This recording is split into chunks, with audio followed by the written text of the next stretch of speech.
وہ کہتے ہیں کہ مجھے پوری زندگی اس بات کا غم تھا اور میں اللہ سے دعا کرتا تھا کہ اللہ مجھ سے نہ کوئی بڑا کام کروانا ہے. تو بخاری کے الفاظ ہیں، وہ کہتے ہیں جب مسیلمہ کذاب نے دعوی نبوت کیا تو میں نے اللہ سے دعا مانگی کہ اللہ میں نے اسلام کے سب سے بہترین شخص کو قتل کیا تھا، یعنی حمزہ کو.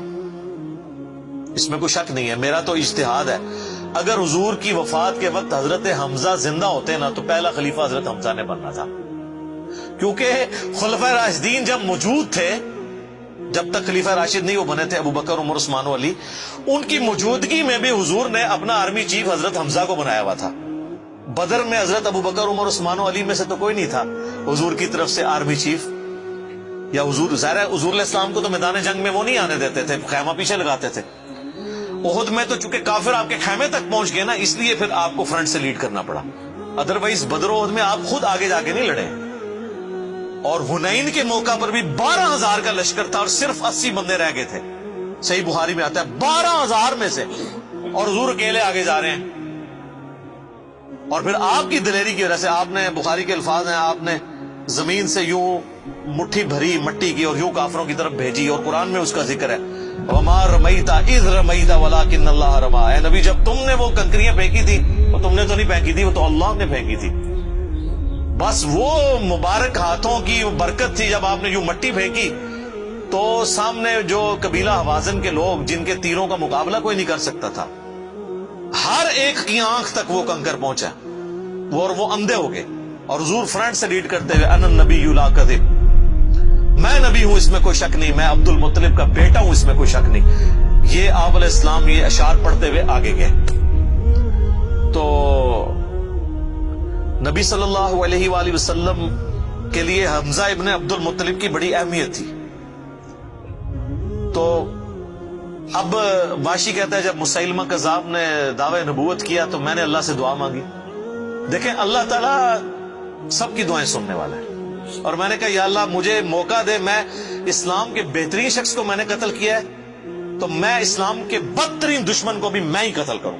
دیکھیں اسلام کا بدترین دشمن وہی ہو سکتا ہے نا جس نے دعوی نبوت کیا ہو اور مسلمانوں کی جمعیت توڑ دی ہو اس وقت میں جب حضور کی ڈیتھ ہو چکی ہے، لیڈر جا چکا ہے اور پیچھے مینجمنٹ کو کمزور کرنے والی بات ہے ہزاروں لوگوں کا مرتد ہو جانا.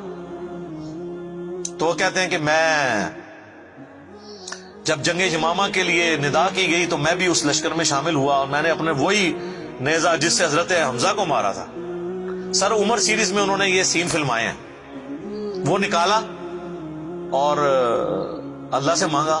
اور کہتے ہیں میں نے دیکھا کہ وہ گھنگریالے بالوں والا جو ہے وہ اونٹ کی رنگت کا اس کا جسم وہ دیوار کے ساتھ ٹیک لگائے ہوئے کھڑا ہے. تو میں نے پوچھا کہ وہ مسیلمہ کذاب کون سا ہے، تو انہوں نے بتایا یہ ہے. انہوں نے دور سے اس کو مارا، ان کا نشانہ تو بڑا زبردست تھا، تو وہ مارا گیا اور گر پڑا زمین کے اوپر اس نیزے کے وار سے. پھر ایک انصاری صحابی نے آگے بڑھ کے اس کی گردن کاٹ دی.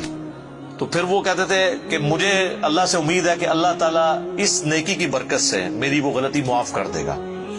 ٹھیک ہے، ویسے تو اسلام لانے کی غلطی معاف کر دیتا ہے، صحیح مسلم میں حدیث ہے کہ ایمان لانا پچھلے کے گناہوں کو معاف کر دیتا ہے، لیکن سر کچھ گناہ بہت بڑے لیول کے ہوتے ہیں، اس کے لیے بہت بڑے لیول کی نیکی چاہیے ہوتی ہے اس کی کمپنسیشن کے لیے. چونکہ حضور بھی تو اس اعتبار سے تو حضرت واشی حضور کے سامنے نہیں آتے تھے نا.